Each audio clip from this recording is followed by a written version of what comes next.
Major revelations about the White House, Russian hacking, and those claims about wiretapping. The FBI is investigating the Russian government's efforts to interfere. There's not one shred of evidence, none, showing collusion between President Trump and the Russians. He's the Fox News president. Everything that he says, we've said. Hello, I'm Richard Gisbert, and you're at The Listening Post. Here are some of the media stories we're covering this week. It turns out there are two kinds of fake news. The kind the Trump White House complains about, and the kind it likes to quote. That was a statement made by a very talented lawyer on Fox. The job of the headline writer, it's changed over the years and been redefined for the digital age. George Osborne is not good at job sharing. The British MP offered an editor's post at a London newspaper says he can hold down both positions at the same time. And some uneasy viral viewing for those whose perfectionist obsessions can become compulsions. We're going to begin with the virtually non-stop coverage in the U.S. media of a news story that, upon closer examination, has very little in the way of hard evidence out there to back it up. That the Kremlin has somehow undermined American democracy, helping land Donald Trump in the White House. This past week, the FBI director, James Comey, told a congressional committee that there is an active investigation into Russian collusion with Trump officials during the election campaign, but that there is still no proof it actually happened. That dominated another news cycle or two, with all kinds of conjecture offered in the absence of facts. Comey also poured cold water on President Trump's claim that he'd been wiretapped by Barack Obama, a story that started out on the conservative news site Breitbart. Later, when defending that claim, the White House quoted a story that it saw on Fox News. Now, under normal circumstances, being quoted even indirectly by a president would be prestigious for a news brand. But the Trump administration is not doing Fox any favors, because when Fox's journalism is examined, sometimes it comes up woefully short, such as it did in this case, when it was revealed that Fox relied on a Kremlin-funded news channel, RT, for some basic facts that proved to be bogus. Those pushing this story argue that Moscow is very much in the picture, but our starting point this week is at the crossroads of American politics and journalism, Washington, D.C.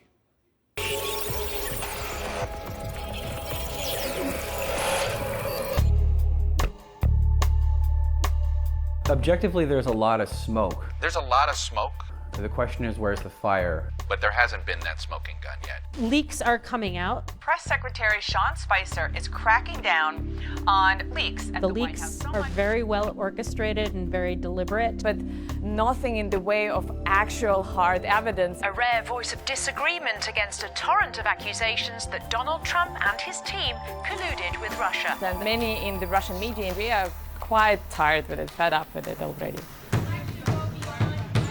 The headlines wrote themselves, two of them.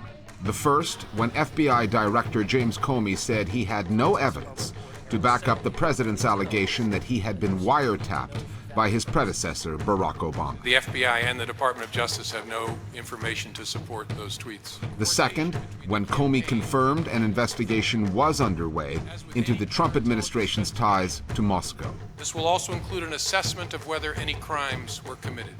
Much of the rest of what the committee heard was spun for partisan purposes by the political parties involved. Right after Director Comey said that they were doing this investigation, the Republicans really immediately turned and they focused on the question of leaks. Do you agree much of what is learned from these programs is classified or otherwise legally protected? And how these cases were being investigated, why so much national security information has come out recently, and what the FBI is actually doing to try and stop it. They want to send a message that if any of these people get caught, they're going to face a very severe sanction. It is a felony punishable by up to 10 years in federal prison. But this isn't anything that the Obama White House didn't do to Manning and Snowden. Whistleblowers are always punished by the government. It depends what party's in power as to whether or not you care. There has been a torrent of leaks since December. There were a bunch of intelligence officials or probably members of Congress who were leaking like a sieve. And then there's been this kind of frenzy on Twitter trying to connect the dots on Trump and his associates and their ties to various Russians. The president himself is part of that Twitter frenzy. I've got a tweet from the president an hour ago. Donald Trump live tweeted the hearing, part of which was devoted to whether he had misinformed Americans about the wiretapping accusations. And Trump, once again, used his Twitter account to tell Americans something that just wasn't true. Is the tweet, as I read it to you, the NSA and FBI tell Congress that Russia did not influence the electoral process. Is that accurate? We've offered no opinion, have no view, have no information on potential impact because it's never something that we looked at. Certain aspects of the Trump-Russia story, which the president calls fake news, are very real.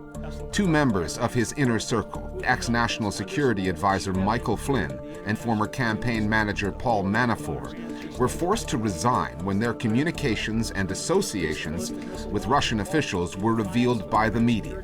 However, the other story that has been reported by so many American journalists, that the Russians supposedly hijacked the 2016 election by hacking the emails of senior Democratic Party officials and releasing them through WikiLeaks, is beyond murky. The lack of proof that the hackers were indeed Russian or operated under orders from the Kremlin has not stopped the steady stream of related stories ever since. And it's a new Trump scandal day after day after day.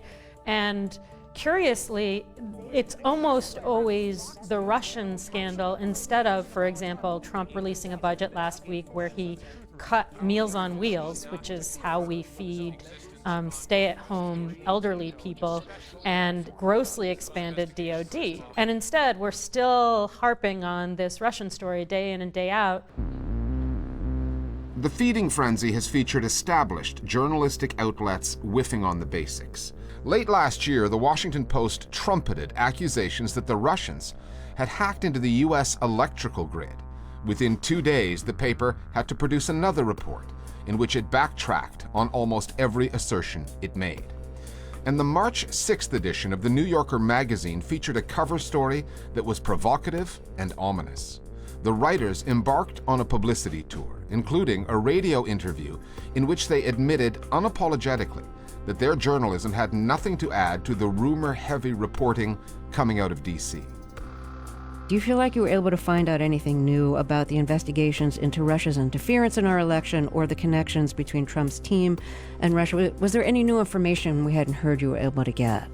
I want to say something very clearly, which is at this point, we do not know what level of contact there was, if any contact at all. So what we know at the moment, frankly, is that there is a lot of very confusing information that's being circulated on all sides.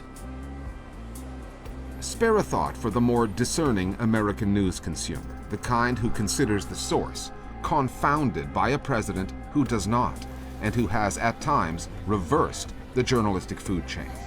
Instead of conservative news outlets being fed information by the new administration, President Trump often tweets shorthanded versions of stories from those outlets, effectively endorsing what is later disproved.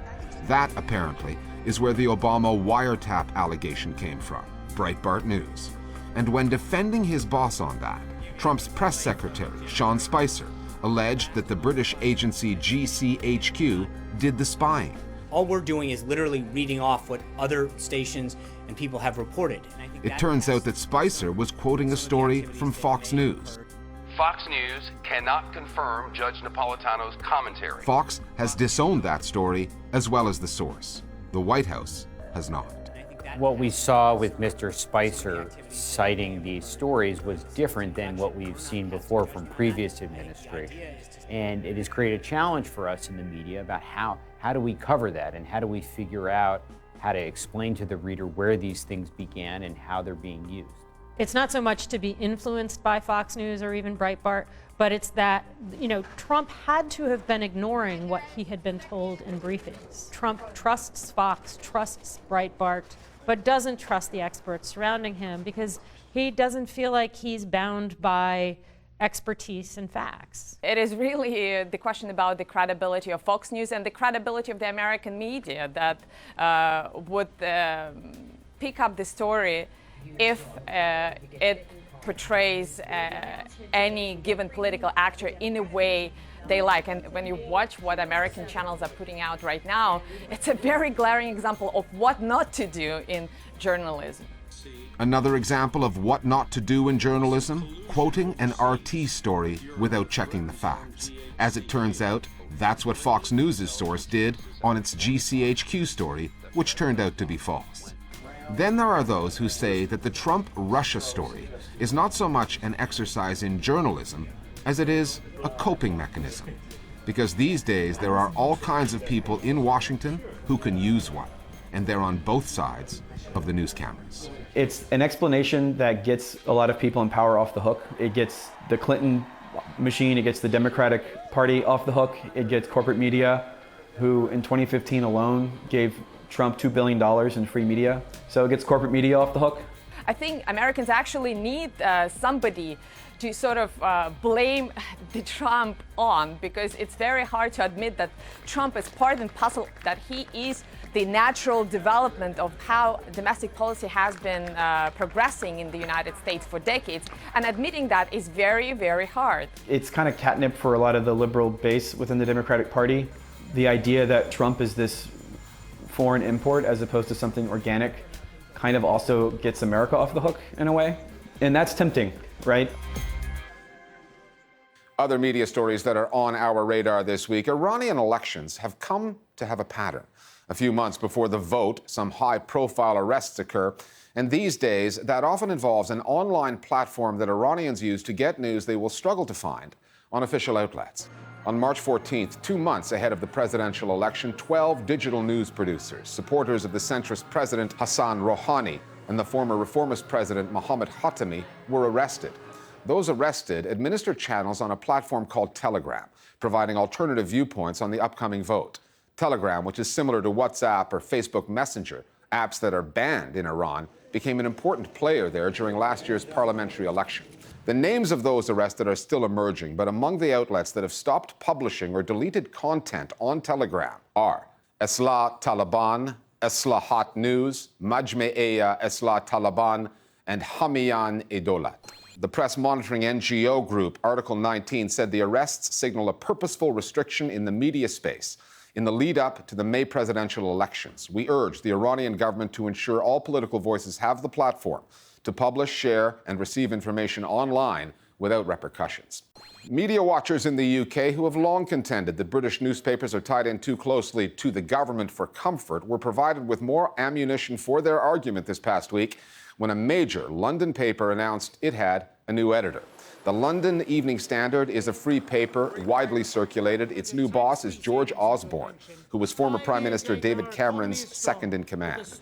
The paper's Russian owner, Yevgeny Lebedyev, called Osborne the obvious choice for some reason, and said that he would provide real opposition to the government, despite still holding a seat in Parliament as a member of the governing party.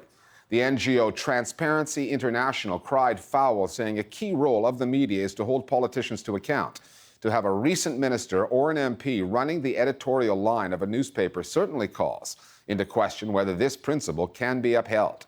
Osborne joins other Conservative cabinet ministers, past and present, Michael Gove and Boris Johnson, simultaneously holding jobs in politics and print journalism, who have been criticized for coming up short on both sides. There has been yet another journalist murdered in one of Mexico's most dangerous places to practice the craft, the drug-weary state of Veracruz. Ricardo Monluis Cabrera was the editor of a local paper in the city of Cordoba, El Politico, and a columnist with various dailies in the region. He was shot dead March 19th while dining out with his family. Prosecutors say they've opened an investigation into whether his killing was linked to his work. Cabrera becomes the 11th journalist killed in just over 6 years in Veracruz, and the second killed in Mexico this month, following the death of Cecilio Pineda Birto in the southern state of Guerrero. Birto was reported to have received death threats after posting on crime, social issues, and corruption on his Facebook page. Carlos Lauria from the New York-based Committee to Protect Journalists said Mexico is clearly the worst, most dangerous place for journalists in the Western Hemisphere, and what makes it worse is the impunity surrounding most of these cases that perpetuates a climate of violence where journalists are left wide open to attacks. There's a legendary quotation, legendary in that it may well be fictional, attributed to a newspaper magnate that goes something like this. When asked why his newspapers did not publish editorials, opinion pieces, in order to further his political agenda, he apparently replied, "Who needs editorials? I have headlines." A well-written headline can move readers, enticing them to keep reading. It provides a frame for the story, telling you in just a few words what is important and why. Headlines have evolved from their early days late in the 19th century, growing bolder as the years passed. And in this, the digital age, they've been reworked, written in a way that encourages readers to share them, pass them on. And many of us do without even reading the article in question. News consumers see dozens, if not hundreds, of headlines a day. And while the form has changed over the years, job one for a headline writer has not. It's to grab eyeballs and sell a story. The Listening Post's Tariq Nafi now on the art and the evolution of headline writing.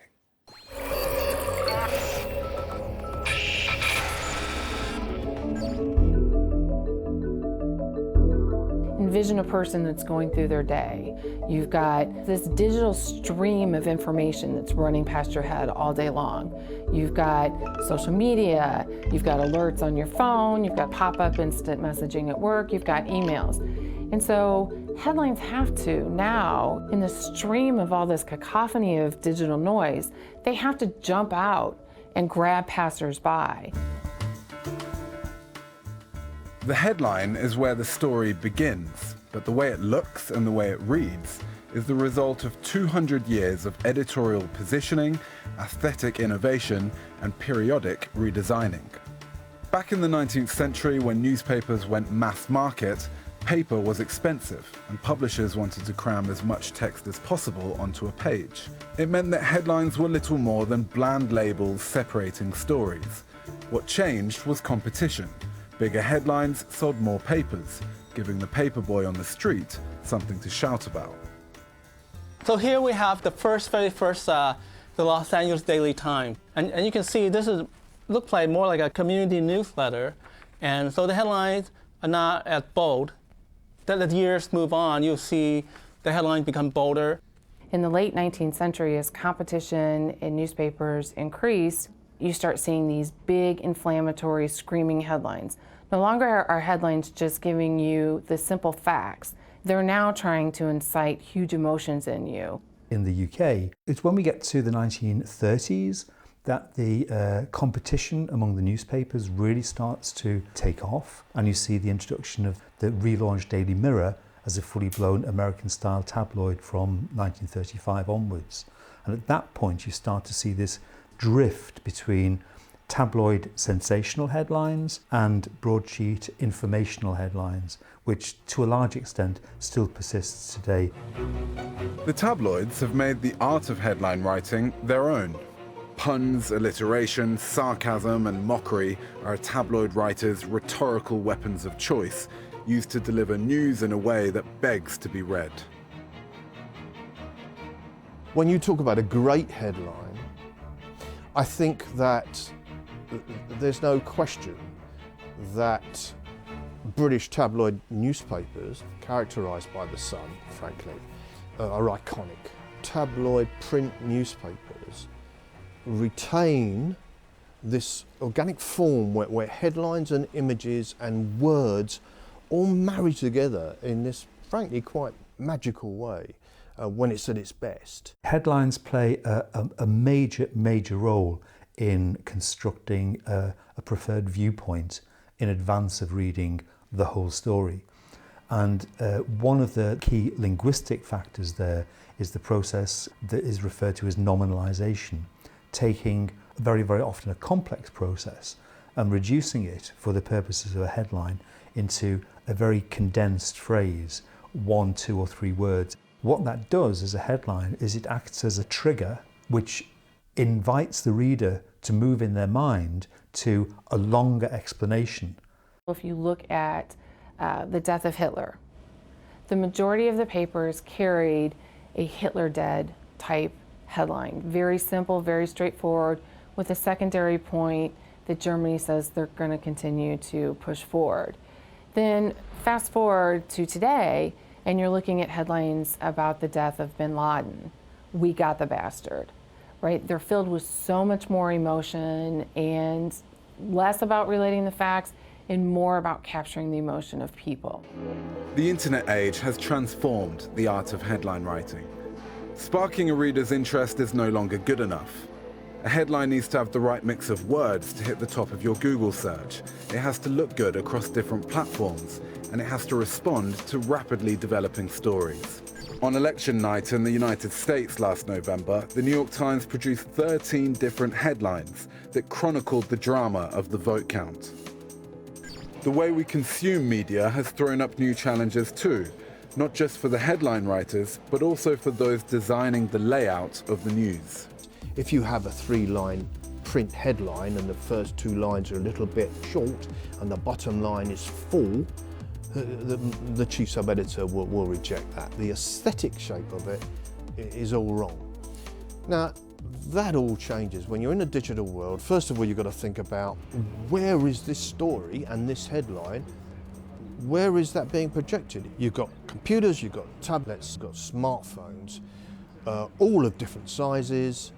The whole aesthetic thing goes right out the window. What I think is really interesting is that they become less culturally specific as they move online, because they're hoping for a more global audience. So the Daily Mail, for instance, the most successful online newspaper on the planet, that has very, very long, very wordy, almost trying to cram in as many keywords that will send them up the algorithmic charts as possible. Whereas if you actually look at the headlines in the paper version of the Daily Mail, they're much pithier, much shorter. What falls out as the words expand on the online Daily Mail is the very specific cultural resonances, so the very insider, jokey things that only a native Brit would understand. In an age when clicks are a form of currency that allow media outlets to cash in through advertising, headlines are designed to be liked, shared, and retweeted. Most headlines, though, are seen and not clicked. One recent study suggests 6 out of 10 people share content online having only read the headline. Headlines have always shaped the way we think about a story. Now we share them to help express and reinforce how we see the world. In today's digital era, which should have opened the doors to disparate views and lots of different information, research has shown repeatedly people seek out headlines that tell them what they already know, that reinforce what they believe. They're not reading the stories. One big, explosive, inflammatory headline is going to get you significant traction, and there doesn't have to be anything else within the content. Nowadays, a lot of it is through Facebook and Twitter. So we want to be conversational and get you to talk to your friend by forwarding our headlines. What would get you to retweet or forward this headline to another person? We try to make the reader care about what we wrote about, to make sure we get across that this is something they need to look at. People always said pictures are worth 1,000 words. Today's headlines are the new picture. And I think that's why we see headlines evolving more toward the type that we saw when those newsboys are out there on the street hawking the paper and screaming and trying to grab your attention. Now with digital, we're just trying to do that electronically. Finally, if you've ever lived with a perfectionist, you may already know this. You can mess with them. Take that nice table setting and tilt it a few degrees one way or the other and watch their reaction. It's a form of entertainment.